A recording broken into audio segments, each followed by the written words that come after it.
हूँ आप स्वस्थ होंगे, मस्त होंगे। आज हम आपके लिए लेके आए हैं सर्वनाम प्रकरण। संस्कृत में सर्वनाम प्रकरण आप लोग पढ़िएगा। हमने इसके पहले आपको संज्ञा प्रकरण समझाया है, आज हम आपको समझाएंगे सर्वनाम प्रकरण। आप लोग जरूर देखिएगा और समझिएगा और इसको अपनी कॉपी में नोट कर लीजिएगा अच्छे से, ठीक है। तो आज हम चलते हैं सर्वनाम की परिभाषा। सर्वनाम किसे कहते हैं? आपको पता है संज्ञा किसे कहते हैं? संज्ञा, सर्वनाम, विशेषण, है ना, क्रिया विशेषण, ये सब हम आपको बता चुके हैं।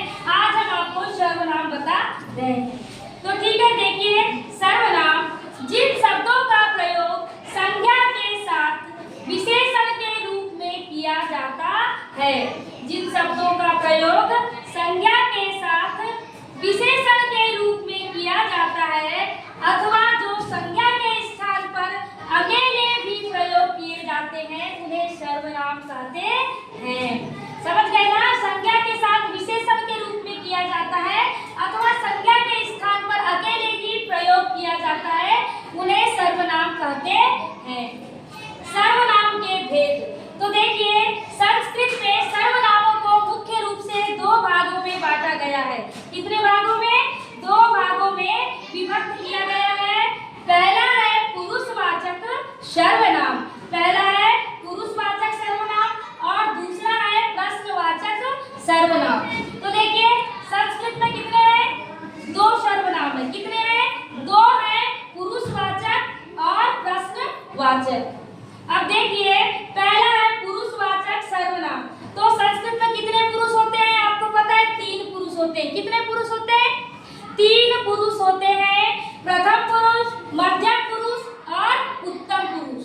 ये हम आपको पहले पढ़ा चुके हैं कि पुरुष कितने होते हैं, वचन कितने होते हैं, विभक्तियां, ये सब हमने आपको बताया है ना, ठीक है। तो पुरुषवाचक सर्वनाम संस्कृत में 3 पुरुष होते हैं। पहला है प्रथम पुरुष। तो प्रथम पुरुष किसे कहेंगे?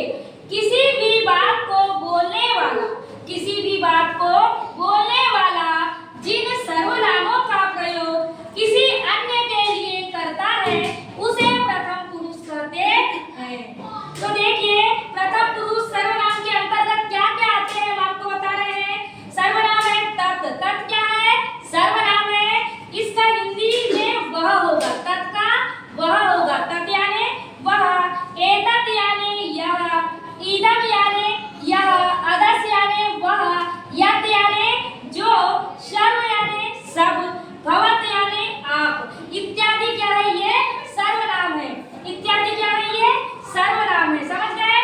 तो देखिए याद रखेंगे आप लोग, प्रथम पुरुष के अंतर्गत तत्, एतत्, इदम, अदस, यत्, सर्व, भवत इत्यादि क्या है? ये सर्वनाम है, ठीक है।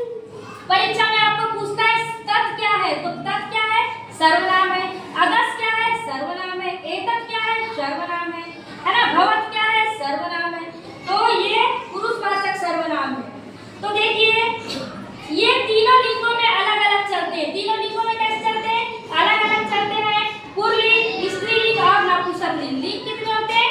3 होते हैं, पुल्लिंग, स्त्रीलिंग और नपुंसकलिंग। तो देखिए पुल्लिंग में कैसे चलेंगे? सा, त, ते, सा, त, ते। स्त्रीलिंग में सा, ते, ता।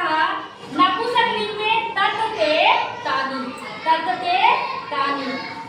अब देखिए हमने क्या पढ़ा? पुरुषवाचक सर्वनाम के अंतर्गत प्रथम पुरुष।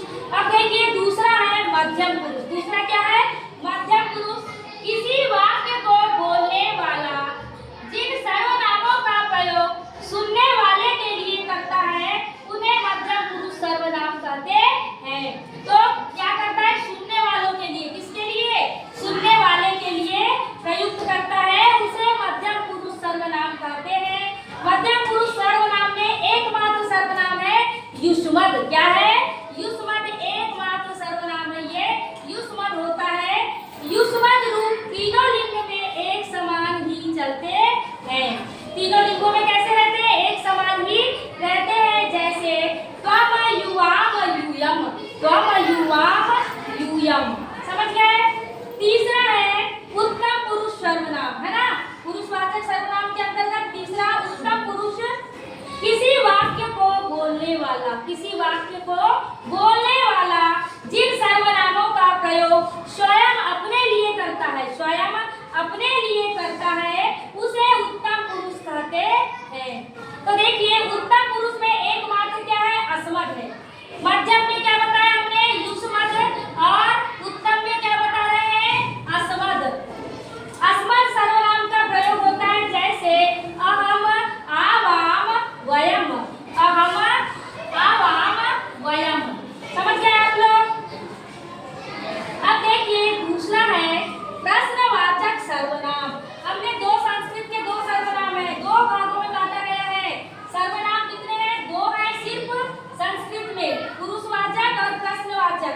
तो देखिए, दूसरे नंबर का है पुरुषवाचक के बारे में हमने आपको बता दिया, प्रथम पुरुष, मध्यम पुरुष और उत्तम पुरुष में। अब देखिए प्रश्नवाचक। प्रश्नवाचक सर्वनाम प्रश्न पूछने के लिए, प्रश्न पूछने के लिए जिन सर्वनामों का प्रयोग किया जाता है उन्हें प्रश्नवाचक सर्वनाम कहा जाता है। प्रश्न पूछने के लिए, है ना? तुम क्या कर रहे हो? तुम्हारा नाम क्या है? मैं तुमसे प्रश्न पूछ रही हूँ कि नहीं? तो इसको क्या कहेंगे? प्रश्नवाचक सर्वनाम। जैसे किम, किम क्या है? किम आएगा इसमें, क्या आएगा इसमें? किम आएगा। जैसे इनमें मध्यम पुरुष में एकमात्र सर्वनाम है, उसी प्रकार इसमें भी एकमात्र है किम। क्या है? किम, है ना? तो देखिए, पुल्लिंग में चलेंगे इसके रूप का, कौ, के, स्त्रीलिंग में का, के, का, नपुंसकलिंग में किम, के, कानी। आप जानते हैं ना प्रश्नवाचक क्या होता है? प्रश्नवाचक चिन्ह रखते हैं ना, तुम्हारा नाम क्या है, तुम कहाँ जा रहे हो, तुम कहाँ रहते हो, आप कहाँ रहते हो, है ना? ये क्या है? प्रश्नवाचक। हम प्रश्न कर रहे हैं कि नहीं आपसे? तो प्रश्नवाचक हुआ। प्रश्न पूछने के लिए जिन सर्वनामों का प्रयोग किया जाता है उन्हें प्रश्नवाचक सर्वनाम कहा जाता है। तो उसके लिए क्या आएगा? किम आएगा। पुल्लिंग में चलेंगे का, कौ, के, का, के, का, स्त्रीलिंग में, नपुंसकलिंग में किम, के, कानी। तो आपको आज सर्वनाम प्रकरण समझ आ चुका होगा। आप लोग अपनी कॉपी में क्या कर लीजिए? नोट कर लीजिएगा। देखिए, मेरा YouTube चैनल है कविता सुरेश पवार, को लाइक कीजिएगा, सब्सक्राइब कीजिएगा, शेयर कीजिएगा और बेल आइकन प्रेस कर दीजिएगा, जिससे आगे आने वाले नोटिफिकेशन आपको मिल जाएंगे। ठीक है, धन्यवाद।